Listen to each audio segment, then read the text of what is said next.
Hi, this is Adam at Whisper Reviews, and I'm reporting in about the New Balance long-term test of the 1223. You can see the 1223 running shoe. For a long time, the 1220 series has been one of New Balance's long-distance trainer higher echelon shoe.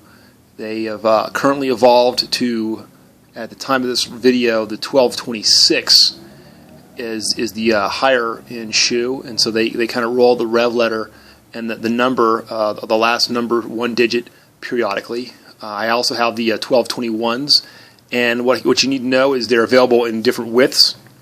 They're ruggedly made. They're mostly made in USA. They're considered to be a made in USA running shoe.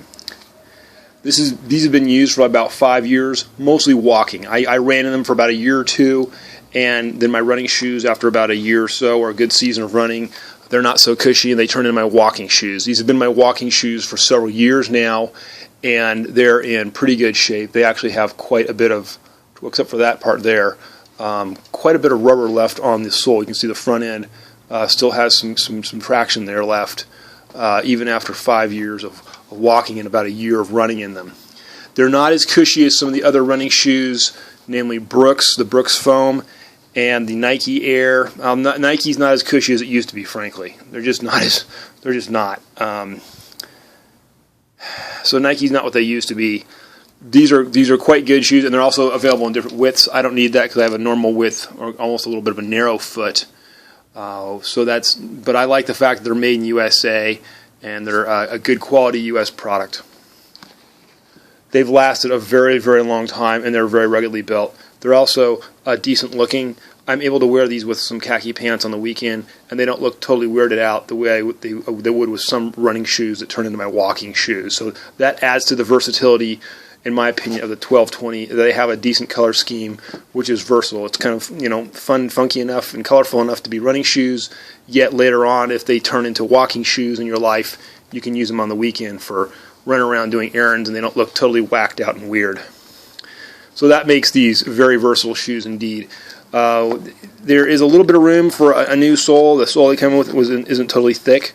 Some people like to put a new boosted sole in there, and that's extra cushy. Good idea to add cushion to these shoes because they have some cushion, but again, not quite as much as the rebound on some of the Brooks running shoes or some of the old, like the Air 180 that Nike had. You can see that they're still in good shape, and they haven't gotten beat up too much. Only one thing, a little toe starting to get a little bit of hole, but again, after 5 years, that's pretty good. I do recommend getting a real cushy sock. My favorite is the Thorlo sock. It's an excellent running sock. If you haven't tried them, if you're a runner or a walker, hope you get a pair of Thorlo. You'll be impressed. They got a huge cushion pad at the bottom, and those fit well inside the New Balance. So that's my review on the 1220 series of New Balance. Again, they're up to 1226, and they'll have good dual purpose, both as intermediate running shoe. Think about getting some extra cushy socks, and then they'll be cushy enough in the running season, and then they can turn into a good pair of solid walking shoes that'll be versatile in their life. So definitely check it out. If you want to buy some, you can check out the link below. There in the description box, there should be a link to the newer 1226s, which should be pretty similar. Thanks for watching. Again, these are highly recommended, and they tend to be made in USA.